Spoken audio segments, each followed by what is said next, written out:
avoir choisi la radio-télé Ngoma Kivu pour vous informer. Mesdames et messieurs, bienvenue dans ce journal. Voici les sommaires. Le parti politique Union pour la Nation congolaise sera dans la rue le vendredi 28 mai pour exiger la libération de Vital Kamerhe. L'annonce a été faite ce 26 mai par le président interfédéral de l'INC, Daniel Lwaboshi, dans un point de presse tenu à Bukavu. La ville de Bukavu connaît un afflux massif de Gomatraciens fuyant les conséquences de l'éruption du volcan Nyiragongo du samedi, notamment des tremblements de terre et tant d'autres. Reportage à suivre dans ce journal. Et puis les ressortissants des ninjas vivant à Bukavu plaident pour la restauration de l'autorité de l'État qui mettra fin à l'insécurité qui sévit dans leur chefferie. Voilà tout pour le sommaire, mesdames et messieurs, bienvenue dans ce journal. La ville de Bukavu connaît un afflux massif de Gomatraciens fuyant les conséquences de l'éruption du volcan Nyiragongo du samedi dernier, notamment les tremblements de terre et tant d'autres. Un reportage au port de Bukavu signé Achiza Katera, juste à moins bas. Matelas à la main, des enfants portés, toute la famille en débandade. Des milliers d'habitants de Goma atteignent la ville de Bukavu chaque jour via certains ports de la ville. Des bateaux pleins à craquer. Des ports sont inondés par ses compatriotes fuyant les effets de l'éruption volcanique à Goma. La situation est compliquée. Des maisons fissurées, des tremblements de terre à répétition, une poudre d'origine inconnue envahit la ville. Des gens ont trouvé refuge dans la ville de Bukavu. Pour quelques habitants rencontrés au port de Bukavu, c'est la meilleure façon de sauver leur vie. Ce qui nous fait plus peur pour être à Bukavu jusqu'à présent, il y a des tremblements de terre intenses. Chaque 5 minutes, il y a des terribles tremblements de terre, il y a des bâtiments qui s'écroulent. Depuis hier, on nous a dit qu'à la chaîne des volcans, là où il y avait éruption, peut-être il y avait des fumées. Quand il pleuvait, il y avait des fumées qui sortaient. Peut-être ça témoignait qu'il y aurait une seconde éruption volcanique. Mais sans sécurité parce qu'il n'y a pas de tremblement de terre. Avec les enfants, mon mari n'était pas là. Sur place, des secouristes de la Croix-Rouge sont débordés. Leur travail est de venir à la rescousse des personnes en difficulté. Nos chefs nous ont envoyés ici pour voir le mouvement de la population ici dans la ville de Bukavu, comment la population se comporte et les aider à descendre dans les bateaux pour qu'il ne puisse y avoir des accidents ou des bousculades. La vie n'étant pas rose pour tous, certains sont accueillis dans les familles d'accueil dans la ville de Bukavu. Depuis l'éruption du volcan Nyiragongo, plus de 500 tremblements de terre ont été enregistrés par l'OVG Nord Kivu. Et puis, l'association des armateurs sur le lac Kivu dénonce les retours de tracasseries sur différents ports du lac. Dans une interview à la RTNK, le secrétaire d'Assalak demande aux autorités de faire respecter le décret loi limitant en 4 les services de l'État ayant droit d'œuvrer au port. Prudent Pama en parle dans ce propos recueilli par la RTNK. Donc dans les ports, on ne peut que voir la DGM, la DGDA, l'hygiène publique et l'OCC. Tous ces autres services qui pilulent dans les ports, ils sont illégalement. Ils ne viennent que pour rançonner et tracasser. Pour mettre fin à toutes ces histoires-là, à tous ces tralala, il faut qu'on dégage tous ces services qui ne sont pas habilités à œuvrer dans des postes frontaliers et ne laisser que les 4 qui sont reconnus par la loi. Il y a autant de services qui sont là-dedans. Donc quand vous passez dans les ports, vous allez rencontrer qu'il n'y a pas seulement que les 4. Il y a tant d'autres services. Vous pouvez vous-même, comme vous promenez un micro, vous allez remarquer qu'il y a des gens qui ne sont pas de ces 4 services qui sont dans les ports. Nous en avons déjà beaucoup décrié. On parlait des 20, des 18, et aujourd'hui il y a tant d'autres qui sont là-bas. Et malheureusement, quand ils viennent avec des papiers signés par leur chef. Nous pensons que quand vous allez voir l'antifraude dans les ports, c'est pourquoi faire. Pourquoi il doit être là-bas? Il n'est pas autorisé. Quand vous rencontrez, il y a la police lacustre, la police des frontières, la police nationale congolaise. C'est pas normal.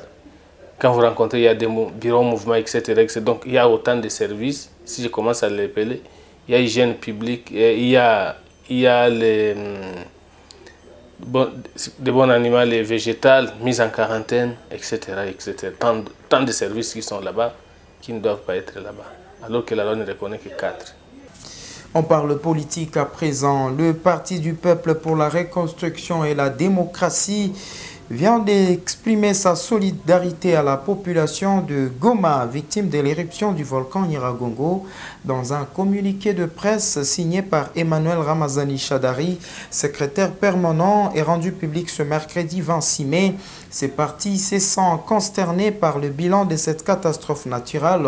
Ces partis politiques l'a exprimé au nom de son autorité morale et sénateur à vie Joseph Kabila Kabongé, qui selon l'esprit de ses communiqués exprime de tout cœur sa compassion et sa solidarité à la population du Nord Kivu en général et plus particulièrement à celle de Goma. Suite à ces sinistres d'éruption du volcan Nyiragongo, le PPRD partage donc la douleur avec toutes les familles victimes de ces désastres qui auraient pu être épargnées et se sent consterné par le bilan de cette catastrophe naturelle, pertes en vies humaines et dégâts matériels importants.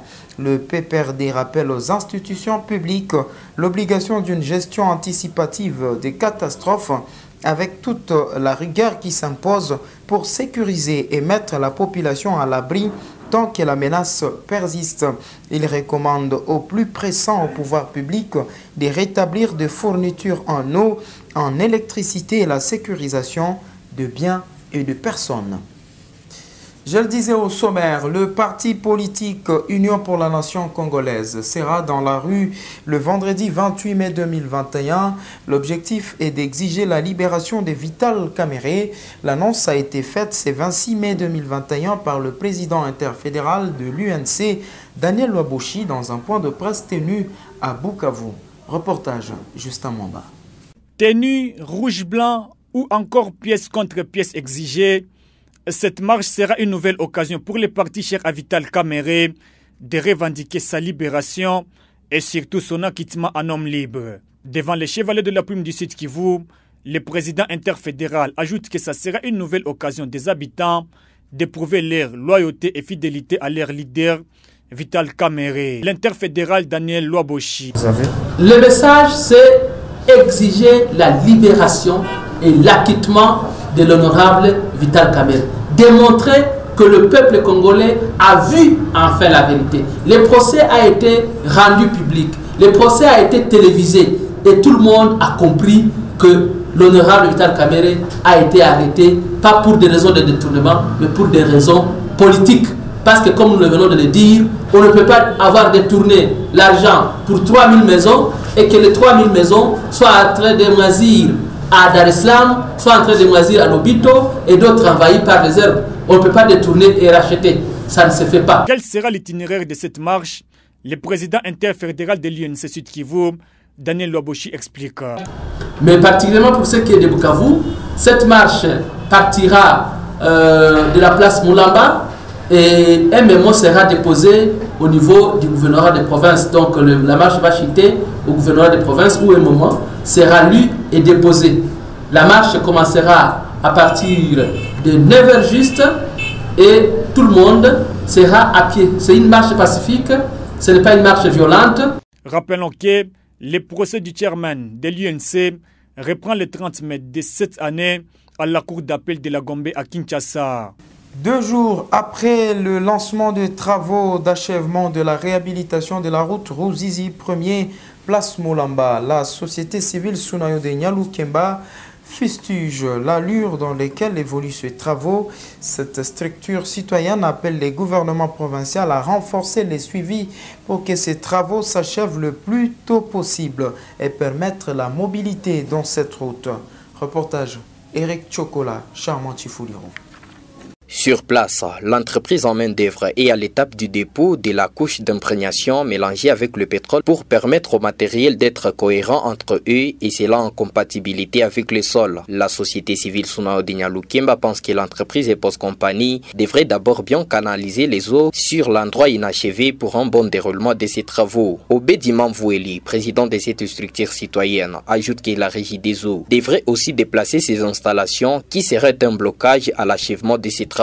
Il y a la canalisation des eaux qui n'est pas quand même aussi bonne, et on veut que les eaux soient canalisées, et parce que même si on peut construire une route, si les eaux ne sont pas canalisées, c'est un grand problème. Retrouvé sur le chantier, le directeur de l'entreprise EPOS Company rassure que dans maximum 1 mois, les travaux seront achevés à condition que les problèmes évoqués par la société civile trouvent solution, car son entreprise est à pied d'œuvre. Il appelle les habitants d'Ngouba et tous ceux-là qui fréquentent cette route à la patience.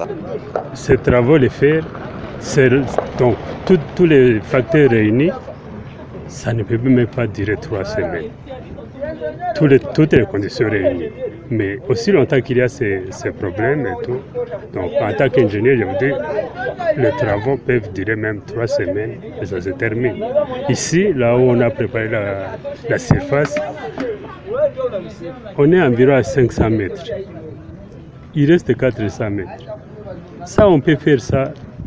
Donc je vous dis que dans 3 semaines, ça peut se terminer. Peu après, le gouverneur de la province du Sud Kivu s'est rendu sur place pour s'imprégner des travaux. Cela fait environ 2 ans que les travaux de réhabilitation place Moulamba Ruzizi Premier étaient lancés pour une durée de 4 mois, mais jusque-là inachevés. Les ressortissants des ninjas vivant à Bukavu plaident pour la restauration de l'autorité de l'État qui mettra ainsi fin à l'insécurité qui sévit dans leur chefferie. Ces derniers l'ont dit dans une pétition adressée au ministre provincial de l'Intérieur et Sécurité, et dont copie nous est parvenue. Reportage. Signée par plus de 1000 personnes, cette pétition revient sur les conflits coutumiers qui a élu domicile dans leur chefferie avec plusieurs conséquences, notamment l'insécurité à outrance et tant d'autres effets négatifs. Cette pétition a été déposée conjointement au ministère de l'Intérieur et à l'Assemblée provinciale du Sud Kivu et constitue également une note de plaidoyer auprès des autorités. Pour le président de la diaspora, des habitants des Ninjas, Virimbi Shibashizi Damien, leur souci est de voir l'autorité de l'État être rétablie à Ninja. La population qui était en déplacement puisse toujours dans des difficultés ailleurs, à Kalongue, Kanyola, Chabunda, Bukavu, Kabare, etc. Nous souhaitons à ce qu'il y ait rétablissement de la paix afin que toute cette population regagne leur bercail. Nous pensons à ce que tout le monde se retrouve dans son toit et vaquer paisiblement à ses activités champêtres. Parce que si vous regardez tout le monde qui est ailleurs, il y a des enfants qui sont déjà chocorisés, il y a des mamans qui ont déjà maigri, d'autres connaissent des difficultés de maladies. Rappelons que plus de 3000 ressortissants des ninjas fuyant l'insécurité due au conflit coutumier sont éparpillés dans le village d'alentour. La diaspora de cette entité plaide également pour leur assistance par les autorités. Et en sport, pour terminer, 2 matchs étaient au programme ce mercredi 26 mai au stade de la Concorde de Kadutu. À 13h, Flèche Noire a renvoyé aux études Kalungu Sport d'Ouvira en le battant sur un score de 5-1. À 15h, Ajax de Bukavu a joué avec Maloa de Kamituga. Le score final est de 2-1 en faveur d'Ajax. Ajax s'est également adjugé une place en demi-finale. Pour ce jeudi, le calendrier prévoit 13h Paradis Didjui qui va matcher Munyago Football Academy et à 15h, Kiliba recevra Moulazo de Walungu. Messieurs et dames, c'est la fin de ce journal. Merci de l'avoir suivi. L'actualité reste en continu sur le www.rtnk.org. Prenez soin de vous. Chaque jour est une vie.